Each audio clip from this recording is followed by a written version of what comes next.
Alright, I'm probably gonna have some lame cliche title about this being a win in my book or a moral victory of some kind, but you know what? I'm kinda cheesy sometimes, and as much as I hate the term moral victory, this was probably as close of a moral victory as they come, because look, the Bulls had absolutely no business being in this game and keeping it close throughout. They didn't.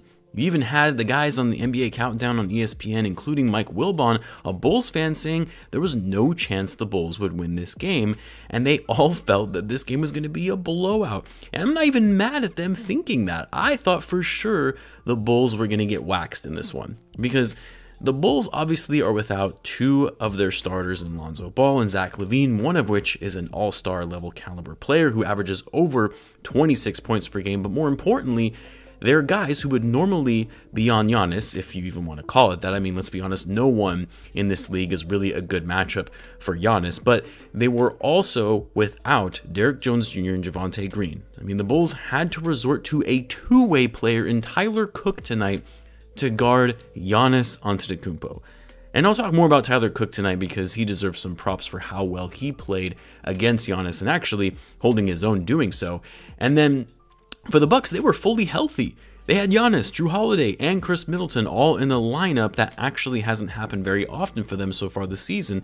And they're 18-3 now when all three of those guys are in the lineup. So yes, the Bulls had no business being in this game. On top of that, they shot horribly on offense. And when I say horribly, that isn't an exaggeration. No, they shot 36% from the field and a putrid 18% from three, 7 for 38. There was a point in the game where I believe they missed 17 or 18 straight three-pointers, and yet somehow this game still came down to the wire. Like, how did they even stay in this game? Well, aside from the fact that they actually took care of the ball in this one, they only turned the ball over 8 times in total, they played quality defense. Granted, the Bucks also shot the ball poorly, but part of that was because the Bulls played strong defense inside and on the perimeter. The Bucks themselves only shot 38% and 19% from three, which explains why this was such a low-scoring game. And as I said, you have to give a lot of credit to Tyler Cook. Again, the guy is a two-way player. He plays a portion of his contract in the G League, steps in to the starting lineup, plays 26 minutes, and holds his own against Giannis. I'm not saying he locked down Giannis and completely shut him down, no, but he held his own, yet, you know, Giannis still got his. He put up 30 and 12, but it wasn't a cakewalk for him. And it wasn't just Cook, even Vucevic played decent help defense against him. Io was even on Giannis at times. You had Caruso guarding him on some possessions. Like, guys were stepping up and doing what they could on the defensive end. Again, not a good game on offense for the Bulls, but that's also because they were going up a great Bucks team on defense. Also, the Bulls, for how small they are in the front court, like you heard Jeff Van Gundy even saying in the broadcast that it's not even just the height for the Bulls, it's also the build when you see them match up against guys like Giannis, Bobby Portis, and Chris Middleton. But even for the lack of size, they actually rebounded the ball decently well. They were only out-rebounded by 4 boards, 53-49 to the Bucks tonight. Now, before I go any further, because I feel like I'll forget if I start going into the Bulls lineup and how they did, I just want to start by saying Grayson Allen is the biggest piece of shit of a player in the NBA. And I'm sorry for my language, as you guys know, I don't normally swear on here, especially since I have younger people tuning in, but the crap that he pulled tonight, going up and winding up to swat at Caruso after already committing a hard foul, while Caruso was in midair, was inexcusable. We always know, or we knew, that this guy is a dirty player for his ridiculous antics in college when he was at Duke, cheap shots, always acting like he was the victim, and then after he gets ejected, he has the audacity to smirk and laugh it off like a little prick before heading to the tunnel, and that's what royally pissed me off. It's one thing to do a cheap foul and recognize you screwed up and take ownership of it, but to laugh it off like it was ridiculous that he got thrown out is asinine, to say the least. I mean, you saw Caruso need to get bandaged up after that play. He asked to be taken out. Like, does he not realize with his antics like that, you can end a guy's season? Anyway, enough about that clown, because really we shouldn't waste another breath of air on him, but just wanted to get that out.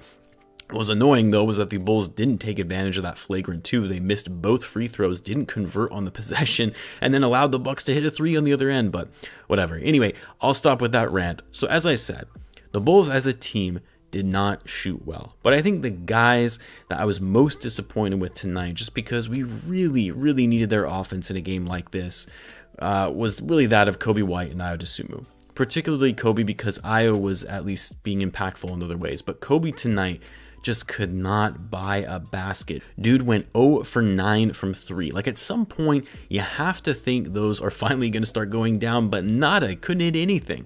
He shot 3 for 15 overall, finished the game with 7 points in 37 minutes of play, 4 rebounds and 4 assists. Ayo, same thing, you know, wasn't able to find his shot, especially after he's just been so efficient, shooting a ridiculous 77% from the field over his past 3 games. He shoots 2 for 9 tonight, but again, he played well on the defensive end and did a good job of facilitating. He had 5 rebounds and 6 assists.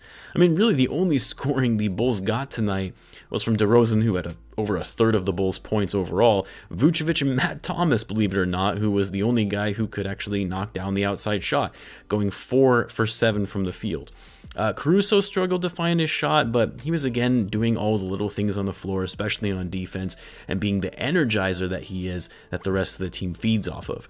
Vucevic was kind of a middle-of-the-pack Vooch performance, and what I mean by that is it's better than some of the poor performances we have seen from Vooch this season, but he's still having a hard time finding that jump shot, both from outside and the mid-range. Vooch was 7 for 17 from the floor, 2 for 7 from 3.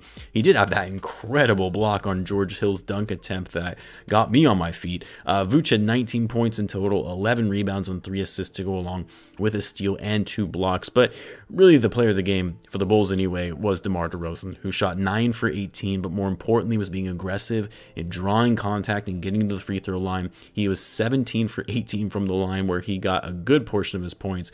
He finished the game with 35 points to go along with 6 rebounds and 3 assists. I didn't like that 3 attempt that he took at the end with less than 30 seconds to go when the Bulls were down 2. I think he really forced that shot, kind of fumbled it a bit, and there were still 8 seconds left on the shot clock. Like, for DeMar, I would have expected him to get a better shot attempt there, but I think he was trying to go for the big go-ahead 3 to put the pressure on the Bucks. I just would have liked to see him drive inside there, then take a contested 3 against Giannis. Anyway, obviously not the result that we wanted tonight, guys. It would have been even more incredible to walk away from this game with a win. What makes it even harder was that it was, in fact, a winnable game. But I think we can all agree that if we had Zach and Lonzo in this one, the Bulls would have won. Really, the Bulls needed some added scoring, especially from deep, which Zach and Lonzo Ball would have been able to provide. But hey, they weren't in the lineup, and sometimes that's just how the game goes. I'll have a video out tomorrow, guys. It's a video I was going to upload the other day, but then the news on Lonzo Ball and his injury broke, so I held off on it. So be on the lookout for that. Until then, as always, be sure to subscribe if you're a Bulls fan, as I do post daily Bulls content. Thanks again for tuning in, guys, and I will catch you in the next one.